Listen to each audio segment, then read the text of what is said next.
Maamani gaa maamaan keessanarra mataan shirshir girgir jedhee dhufe bar maamaani mataan shirshir girgir jedhee dhufe maaliif jennaani fayyoon bofanaan jette bar ani gaarummaa yaaduufiin koo gaarii yaaduufiin koo attamitti bofana godhe bofa ta'uu koma fiizikaala kiyyarraayyuu ilaalteen beektaa jechuun fuula kiyyarraayyuu ilaalteen dubbista akkan bofaa fi akkan sharrii garaa keessaa qabu sharriidha garaansee keessi sharriidha garaansee keessi mortuudha naan jettaa.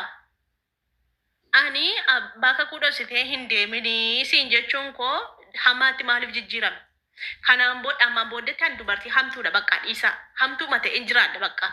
Hamtuudhuma ta'ee dubbiima dubbadheetanii jiraadhaa jechuudha. Kalaas. Attamattamaa softii dhugaa rabbii. Eenyuun aarsuu barbaaddee? Eenyutu bofaa? Anatu bofaa? Maaf olaa softaati? Akka nama tokkotti bultii kee hin diiginii siin jedhee sitti haasa'uun koo keessaan dhufe sitti dubbachuun koo. Abbaan kakuu waan ni jedhe dhaggeeffattee ta'uun yuutuubii kun dhaggeeffatta. Abbaan kakuu maal naan jedhe kalees dhiisii meeyuma baasii ati maal isheeti maaltu si gashe dhiisii jedhe bar hin baastu jedhe bar abbaan kakuu. Ammatumaan dhossee si baasee dhatee haasaa keessa dubbattanii bor abbaa kakuu wajjin gargar baatanii ani eessa abbaa kiyyaa lixa na ajjeesa bar. Abbaan kakuu sirriitti na ajjeesa biyya galuullee hin danda'u jechuudha. Kana barbaadde si jammaryumayyuu jechuudha fayyu. Abbaan kakuu waan sitti balleesse tokkoyyuu hin qabu. Koortee mana fooqii keessa jiraachaa tokko fayyu.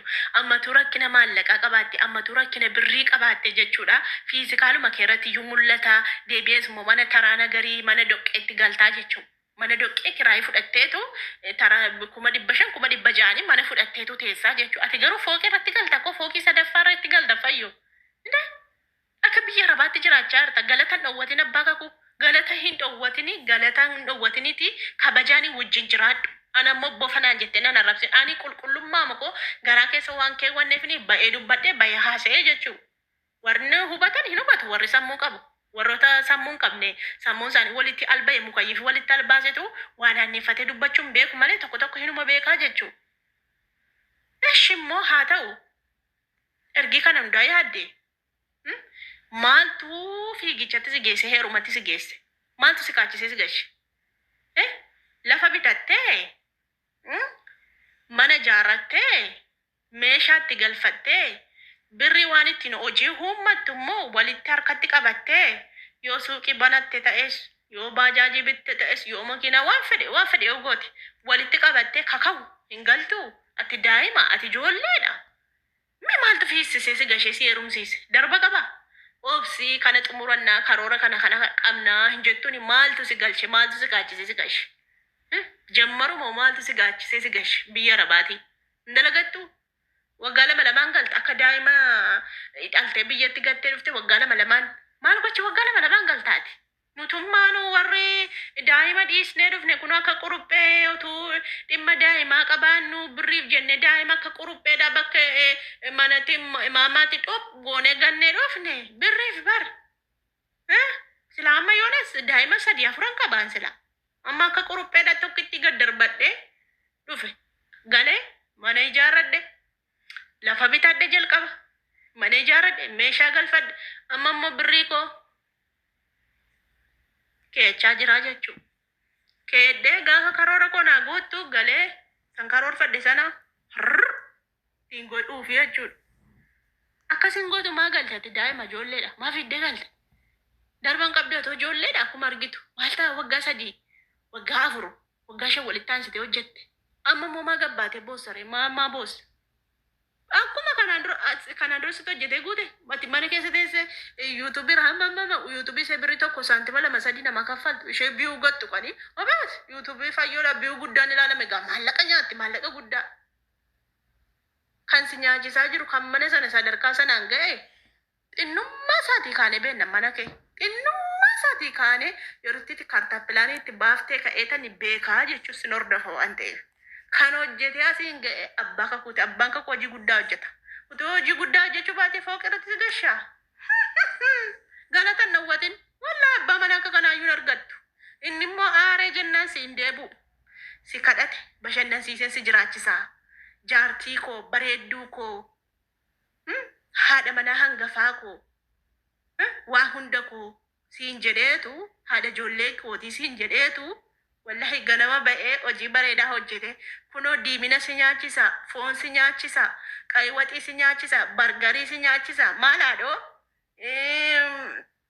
nyaata faranjii nyaattaadho maali ganama abukaadoodha muusiidha wal keessa nyaattaati fayyo ganama maal qursiti nyaattu numo simoto waraabee gadhiisaa nu margina'u amma hiyyeessi kana nyaata hiyyeessi biddeenaaf shaayee nyaata biddeenaaf shaayee dhuga hiyyeessi waan qabne jechuudha isin daabboodhaa fi wanni nyaattu wanni maqaan isaa abukaadoo ganama kan nyaata sooressaati bar fayyo kun nyaata sooressaati kana hundaa eenyuuf fida abbaa kakuu miti mana isaa kiraayii kaffalate achi immoo mana isaa xumura ammallee isinii qalamii malee maal tafe qalamii balbana tafe hojjetachaa jira kanammoo bultiidhaan hojjetatta bultiidhaan amma kaatee amma miti ji'a tokko kana goote ji'a tokko sana goota ji'a tokko birii walirra keesse akkuma kanaan dura hojjechaa jirutti maali abbaan kakuu beeka kanaafuu jennaani maaliif bultii kee jeequun nan deema maali akka ebeluun jechaan morma nama jallisaa jedhan akka ofii keetii akka jireenya keetiitti jiraadhu malee akka jireenya namaatti ni jiraatin ekeluun akkana ta'e ebeluun akkana ta'e hin jedhin akka ofii keetiitti jiraadhu gammachuu qabda mana kee keessatti jaarsa kee wajjin kanarra maal barbaadde jiraachaa jirta kanarra maal si godhu nan dadhabe siin jedhe silolee guyyaa tokko gadi ba'ee maallaqa fidi siin jedhe silolee ijoollee kee bashaatee dhugaa rabbii cimtuun akka keetii jirte sooromtuun akka keetii jirte amma dhoffattee maal kun qaanfattuun jedhan dhugaa rabbii maal kun ilkaan buufte dhoffatteetu mana keessa teesseetu gabbaatee biyya rabaan deemu akkanan ta'u jijjiiramuu barbaadu.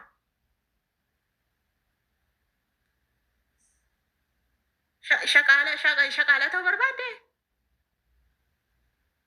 ammatti madaamii taatee jirta. Ooganooftii dhugaa waan na aarsite bar bofanaan jette bar amma dubbii ani dubbii sirran barbaadu keessaanii dubbisitti dubbadhee jira waan ta'eef ani ijoollee tiyya waan inni osuun qabu ijoollee tiyya gargar tokko jira bar kan rabbi qajeelsi kan waan ni qajeelche jira beektaa kan amma kadhachaa ooltu jira beektaa kan amma quraana garaa ooltu jira waa baay'ee jira mitiire isaantu jira bar ijoollee keenya gagarraamee jira isaaniif han dubbachuu dhufe malee jechuudha ani asirratti dubbachuun barbaanne bagan dubbadhe miidiyaa kiyya irratti moo waan barbaade dubbadhe waan barbaade isa maftee koona mana kiyya waan ta'eef waan nama gashuun qabu waan bofa jettee na arrabsite kun qabu ansi yaade jennaanitu bofa jettee na arrabsite jechuudha bofummaan akka bofa ta'e fuula kiyyarraa mul'ata yoon bofa ta'ee jechuudha bofi qallaadha bar ani furdoodha maal ooganooftiin jedhaan dhugaa rabbii quuftuun tala hin quufte wallaa hin quufte utuu guyyaa tokko lama sadii abbaan kakuu sanqee ofitti baasee cagade wallaa hin qajeelti utuu guyyaa lama sadii reebee hin qajeelti jechuudha xeessatti afurraa kun baafatte